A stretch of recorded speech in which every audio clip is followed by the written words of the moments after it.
Hello students, I welcome you all to my beautiful class of chemistry. Well, today we're going to be talking about a very significant and special chemical reactions happening in our day-to-day life. Alright, so before I get started this topic, just let me have a questions. I want to ask you something here today. Do you know what chemical reactions is involved in the welding process? Let's say we are constructing new buildings, so we're probably having a requirement of the doors and windows. So we just go to the welding shop and we make some designing of the windows. So how the metals are actually getting connected, how they are actually joining, do you know what chemical process is involved over there? Okay, one more question, one more thing I just need to ask. Well, sometimes we feel like stomach upset, heartburn, or like we feel like acid indigestion. Yes, and how do you get rid of that? How you feel relaxed or you feel relief from acid indigestion? Basically, what we do, we just go outside and buy the kind of antacids from the market and just we drink or we just consume it. After drinking, we just feel very cool and very comfortable. Yes or no? Have you ever felt that? Why? What is chemical reaction involved? So the famous chemical reaction involved in this couple of process is displacement reactions. So these are the applications of displacement reactions. So today our topic is going to be displacement reactions. Just let me write the definition of displacement reaction first and then we can get going. Displacement reaction. Okay. So displacement reaction can be defined in a very easiest way. So just let me explain you. When more reactive metal displaces to the less reactive metals or element from its compound is called displacement reaction. Displacement reactions.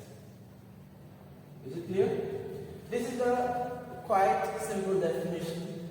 When more reactive metal displaces to the less reactive metal or element from its compound is said to be, or it's called displacement reactions. Clear? So how welding is taking place based on this displacement reaction. This is the famous example let me take you. When aluminum is react with iron oxide, it produces, aluminum will displaces iron and will produce aluminum oxide. On the other hand, the iron will be come out. Okay, iron will come out. So what happened here? It is balanced chemical equation or no? This right side 2 aluminum, left side also must be 2. Here iron is 2, but right side only 2. Now it is balanced chemical equations. So displacement reactions always taking place when more reactive element displaces to the less reactive element. Means more powerful element will displace it, less powerful elements. Okay, so you could see in the left side I have written the metal reactivity series. You might be thinking, what is the need of metal reactivity series? I would say metal reactivity series play an important or a vital role for the displacement reactions. Basically, metal reactivity series is meant for we're going to compare the reactivity nature of metal, which is more reactive, which is less reactive. I would say potassium is the most reactive metal. Most reactive metal. Okay. However, platinum gonna be the least reactive. Clear? So when you go up in the in the metal reactivity series, the reactivity nature increases. come down in the series, then the reactivity nature decreases. Is it clear?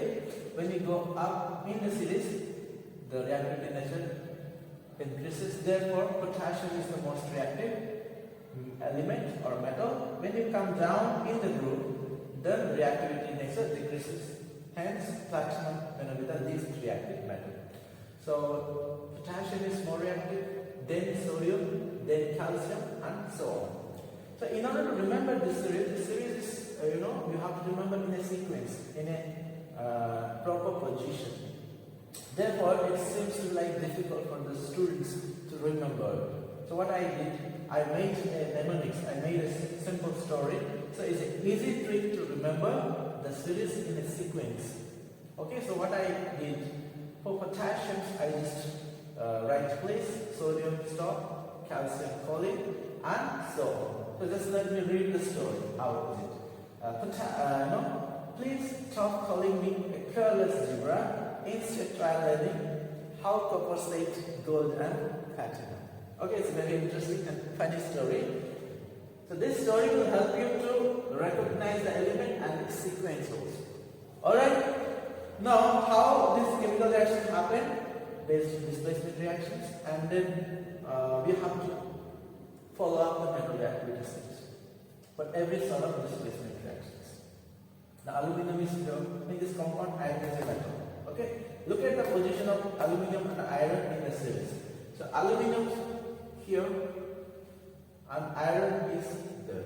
Therefore, when you go up in the series, the metal reactivity nature increases. Therefore, aluminum will be the more reactive than iron. So, aluminum easily can displace iron to form iron oxides. So, this reaction was known as thermite reactions. Okay, so this is basically welding.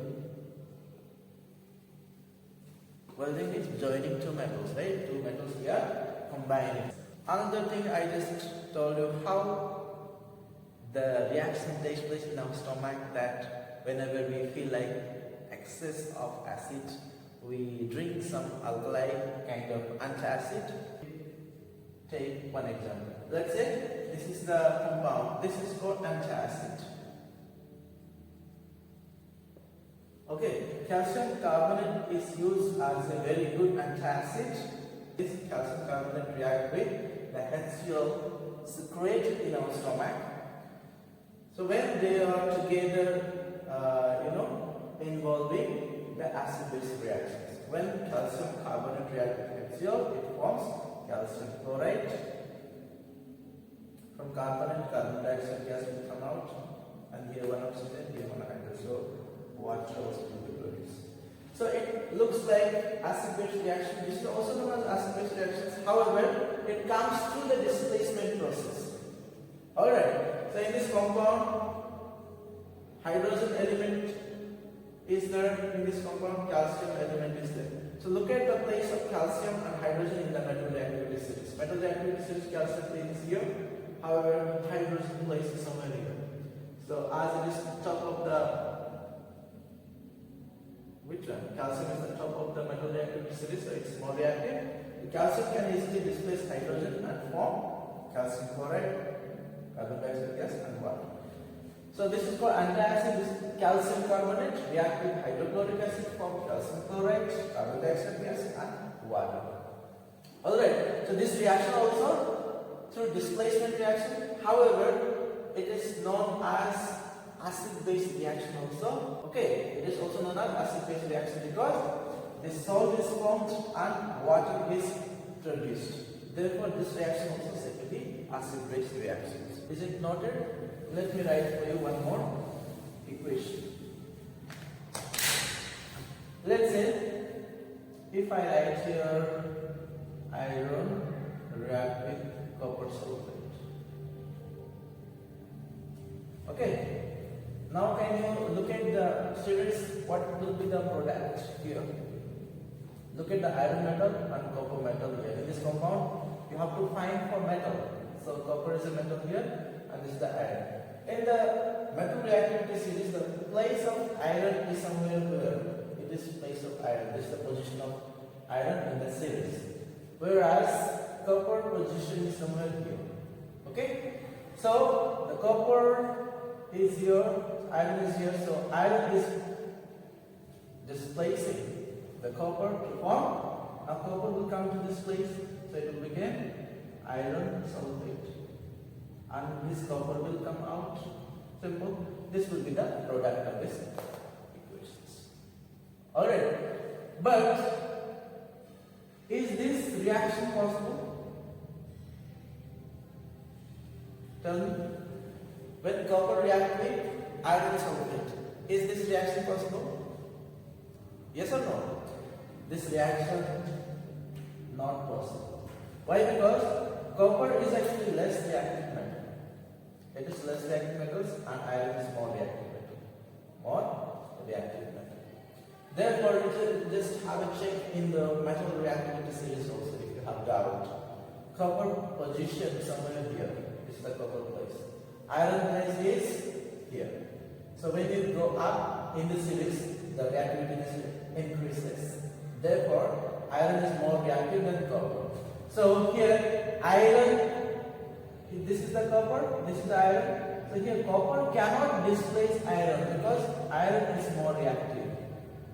Understand? This is less reactive, less powerful man cannot displace the more powerful man. Yes or no? Therefore, here copper is less reactive metal and iron is more reactive metal. Hence, copper cannot displace its iron and the reaction will be not carried out. So, no reaction takes place. In this way, you can explain, or in this way, you can actually understand the displacement reactions. I hope the displacement reaction is pretty clear. Thank you so much for watching this video.